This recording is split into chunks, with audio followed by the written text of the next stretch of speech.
actually deep, Emma. Now, a few weeks ago, I went over to Ireland. I went to visit the garden of Jimi Blake at Hunting Brook. Now, Jimi has a growing reputation as a plantsman, as a plant hunter, and also the creator of an extraordinary garden. And I wanted to see it for myself.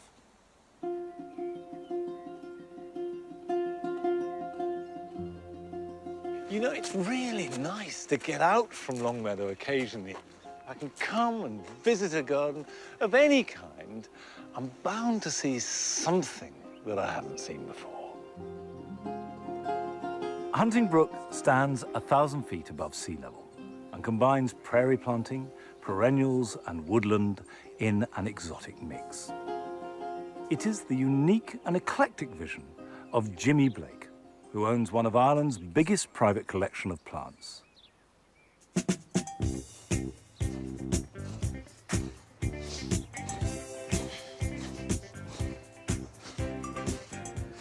Jimi, I thought I'd seen just about everything there was to see in a garden, but I've never seen a gardener bouncing their way to good planting. What's the rationale behind this? Well, I moved this around the garden and I put it in a certain area, and then when I'm bouncing, I can really see what needs to be done. And it just fires me up. Well, listen, if you're feeling suitably fired up, there's 20 acres to go and have a look. Will you show me around?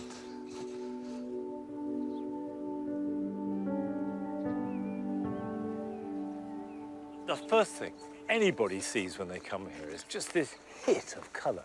Is this something you plan and construct? Well, there's no planning on paper. It evolves in my head, I suppose. I just love this madness of colour. I love purples and reds and oranges mixed together. That red there of that likeness is just so iridescent. It's Litchner's Gardener's World. Well, you'd think I would know that, wouldn't you? But there you are. But the energy here is really high. Yeah, I just need excitement all the time. I'd get completely bored if I was just maintaining a garden. Yeah. The big thing for me is that contrasting foliage together. Yeah, I mean, you've got bronze fennel with the banana. Which one's that? I don't... It's tiger stripes. Right. And then sweeping through drifts of perennials through it.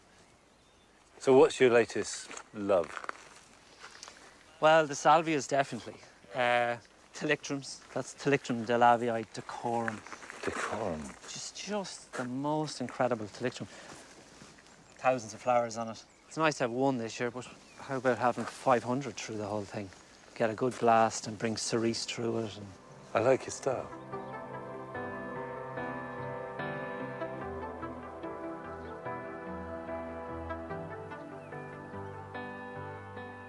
Jimi, in a garden that is so full of intense colour, you've got an awful lot of texture going on. A lot of textural differences. I mean, what are you trying to do? I just love that mix of old-fashioned perennial like a geranium, mixed with these kind of wacky-looking leaves of the pseudopanax crassifolius. For me, the kind of crazier looking, the better. And that mix of exotic brought into it. Is it hard to make these exotics work, let alone looking after them so they're happy? Does it always pan out? It doesn't always pan out. I keep them up in the tunnels for the winter and try and get them through the winter. But I'm always looking for plants that will give me the exotic look, but are hardy. I don't get too upset. If a plant dies, it dies.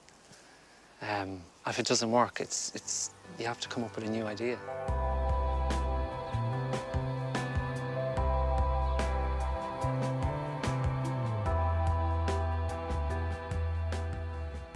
I tell you, we're sitting here surrounded by this beautiful meadow.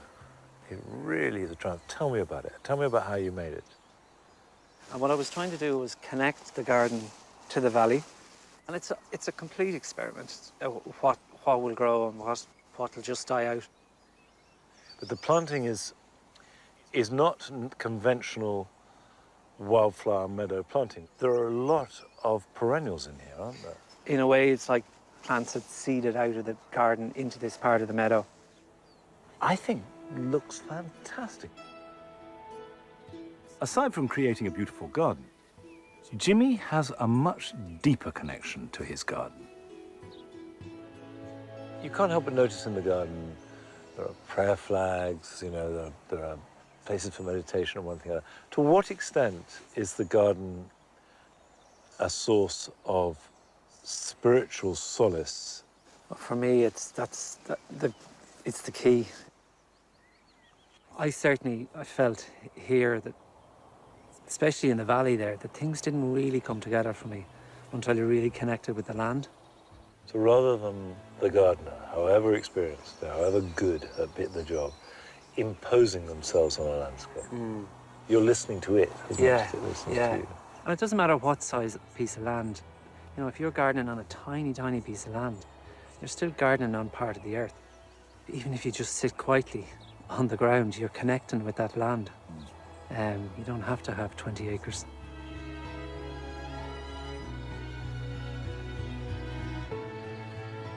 When I visit a garden, I try and see some aspect behind the scenes, compost heap or potting shed. In this case, this tunnel is fascinating. Because if you come in here and have a look, you'll see that not only is it full of plants, but they're all different. This is just a mass of little treasures waiting for space to appear in the garden for them to come through. And you have a feeling that Jimi can't resist them.